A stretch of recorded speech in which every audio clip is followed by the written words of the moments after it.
И така, значи клипът е специално за колегата Ромео, който поставяше леко по сравнение хвърлянето на ножове без обоят.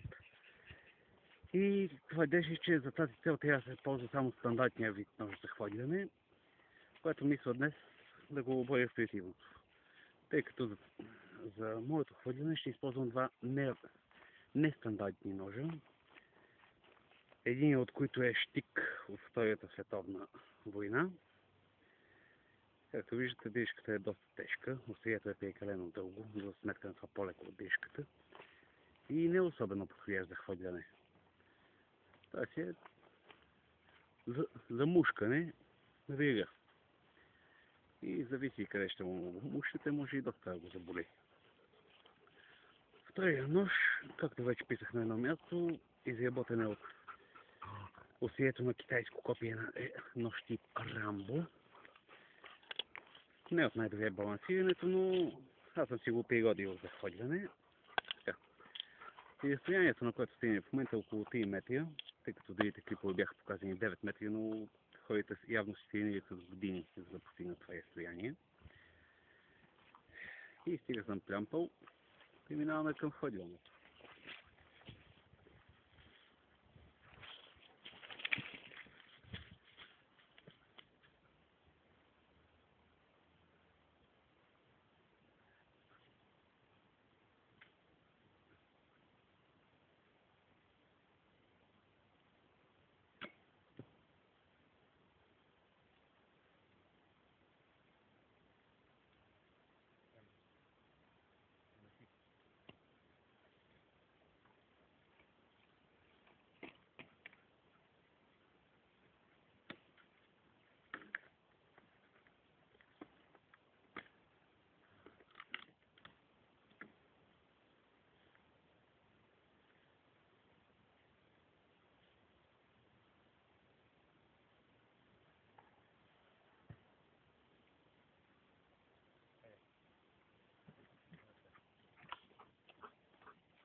Естествено, както винаги, когато трябва да снимам такъв клип, се оказа, че нищо не мога да направя.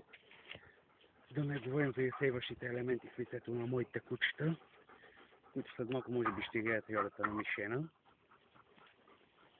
Или пък не. Рунд 2.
Явно не беше от най-впечатляващите клипове с хвърляне на ножове.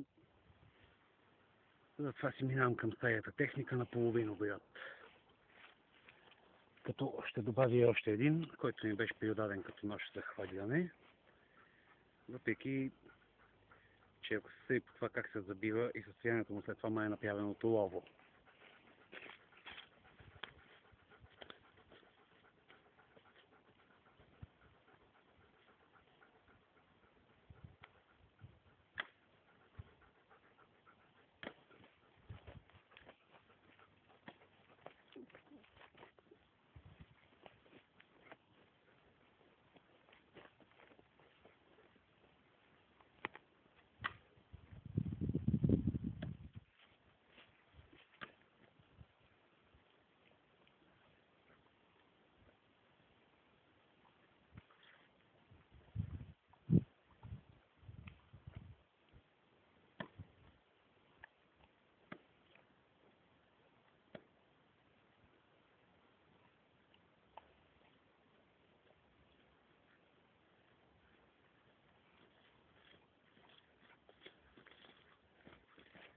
Днес явно съм по-точен в хвърлянето на клечки на кучетата. Така че ще има продължение на клипа, когато тя ги няма, естествено. Надявам се, че сте се посмели добре. Пак заповядайте.